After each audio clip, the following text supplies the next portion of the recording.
So let's talk about this influencers agreement. We know influencers have large social media followings. I am not an influencer.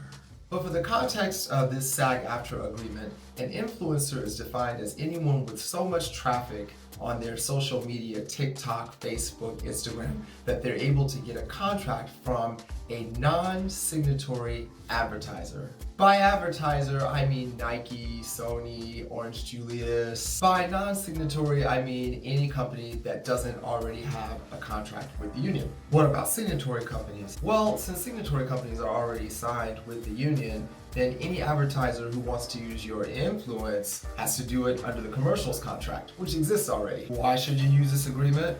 Well, if you're an influencer who wants in on the pension and health, this might be a good option. Why? Because federal labor law says that no union in the country, not SAG-AFTRA, not steelworkers, not Federation of Catholic Teachers. Yes, Catholic teachers in New York have a union that is all theirs. No union can allow sole proprietors to contribute to the group plan, which is why your employer for every union gig has to pay that additional money into the union on your behalf. But when you have a company, your company becomes your employer. It functions essentially the same way an ad agency would. This means as an influencer, you can taft-heartedly yourself, negotiate your contracts with advertisers, pay yourself the 19% on top, because you've included that in the negotiation, then pay into your pension and health yourself. This is much cheaper than getting your own individual health care plan. Also, if you're not an influencer or you don't qualify for the health care this year or you just need affordable plan, DM me, I got you. So why is it that the union requires dancers to join or at least pay the initiation fees and dues after a certain number of gigs while influencers get to choose whether they want to be bothered with the union?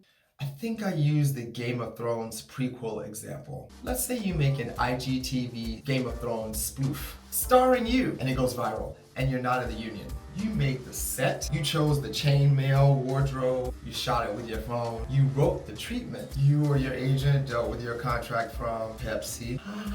Then you got all the checks directly from them. No middleman. The union has nothing to do with it. You will pay off the notes for retirement plan and healthcare package, whatever. The union can't touch you. But let's say your friend Latrice gets a job dancing on the Game of Thrones prequel series. Her contract is negotiated and maintained by the union. Protocols and protections administered by the union. Her residual payments processed by the union. If a producer comes for Latrice, union lawyers are there to check it if she calls the union. So if I'm a singer on set paying for all that and Latrice is not,